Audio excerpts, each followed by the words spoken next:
ನಿಮ್ಮ ರಾಶಿಗೆ ಪ್ರಾರಂಭದಲ್ಲಿ ನೋಡಿ ಶನೈಶ್ಚರನ ಸಂಚಾರ ಭಾಗ್ಯಸ್ಥಾನಕ್ಕೆ ಹೋಗಿದ್ದಾನೆ. ಶನೈಶ್ಚರ ಗುರು ಮೇವರೆಗೆ ಸ್ವಲ್ಪ ಮಟ್ಟಿಗೆ ಫಲವನ್ನು ತಂದುಕೊಡ್ತಾನೆ. ಅದು ಹೆಚ್ಚು ಕಾಲವಿಲ್ಲ. ಹೀಗಾಗಿ ಸ್ವಲ್ಪ ಸಮಯ ನಿಮಗೆ ಮಂಗಳ ಕಾರ್ಯಗಳು ಮನೆಯಲ್ಲಿ ಇನ್ನೇನು ಕೊನೆ ಮೂಮೆಂಟಲ್ಲೆಲ್ಲ ಏರ್ಪಾಟಾಯಿತು ಅನ್ನೋ ರೀತಿಯಲ್ಲಿ ವಿವಾಹಾದಿ ಶುಭ ಕಾರ್ಯಗಳು ಉತ್ತಮವಾಗಿದೆ, ಅನುಕೂಲದ ವಾತಾವರಣ ಇದೆ. ಆದರೆ ಮೇ ನಂತರದಲ್ಲಿ ನಿಮಗೆ ಅತಿಯಾದ ವ್ಯಯವನ್ನು ಸೂಚಿಸ್ತಾ ಇದೆ. ಮತ್ತು ನಿಮ್ಮ ರಾಶಿಯಿಂದ ಅಷ್ಟಮ ಸ್ಥಾನಕ್ಕೆ ರಾಹು ಬರ್ತಾನೆ. ಹೀಗಾಗಿ ರಾಹು ಮತ್ತು ಧನಸ್ಥಾನದ ಕೇತು ಒಂದು ಕಡೆ ಆರೋಗ್ಯ ನಷ್ಟ, ಮತ್ತೊಂದು ಕಡೆ ಧನ ನಷ್ಟ ಎರಡನ್ನೂ ಸೂಚಿಸ್ತಾ ಇದೆ. ಆರೋಗ್ಯದ ವಿಚಾರದಲ್ಲಿ ಕರ್ಕಟಕ ರಾಶಿಯವರು ತುಂಬ ತೀವ್ರವಾದ ಎಚ್ಚರಿಕೆಯನ್ನು ತಗೊಳ್ಬೇಕಾಗುತ್ತೆ.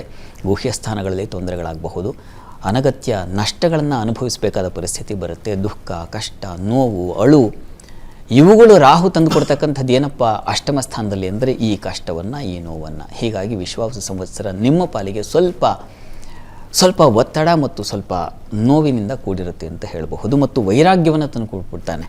ಅಲ್ಲಿ ಭಾಗ್ಯದ ಶನೈಶ್ಚರ ನಿಮಗೆ ಯಾವುದರಲ್ಲೂ ಆಸಕ್ತಿ ಬರೋದಿಲ್ಲ.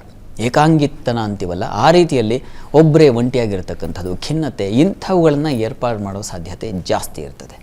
ಶುಕ್ರ, ಬುಧ, ರವಿ ಇವರು ಒಳ್ಳೆಯ ಶುಭ ಸಂಚಾರಗಳಲ್ಲಿ ನೀವು ಸ್ವಲ್ಪ ಒಳ್ಳೆಯ ಫಲವನ್ನು ಕಾಣಬಹುದು.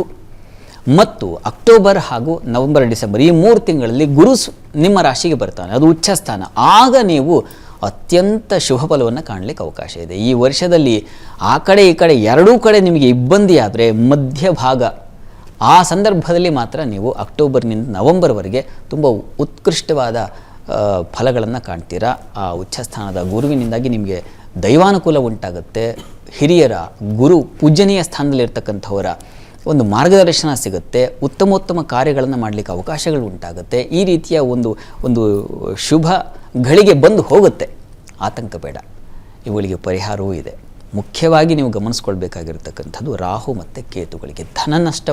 ವಿದ್ಯಾರ್ಥಿಗಳಿಗೂ ಅಷ್ಟೇ, ದ್ವಿತೀಯದ ಕೇತು ಹೊರಟು ಮಾತನ್ನು ತರ್ತಾನೆ. ಗುಂಪುಗಾರಿಕೆಯನ್ನು ತಂದುಬಿಡ್ತಕ್ಕಂಥ ಸಾಧ್ಯತೆ, ನಿಮ್ಮ ಸ್ವಭಾವ ಹಾಳಾಗಿಬಿಡುತ್ತೆ. ಉಪನ್ಯಾಸಕರಿಗೆ ತೊಂದರೆಗಳನ್ನು ಸೂಚಿಸ್ತಾ ಇದೆ. ಕುಟುಂಬದಲ್ಲಿ ಘರ್ಷಣೆಗಳು, ಕಲಹಗಳು ಉಂಟಾಗುತ್ತೆ.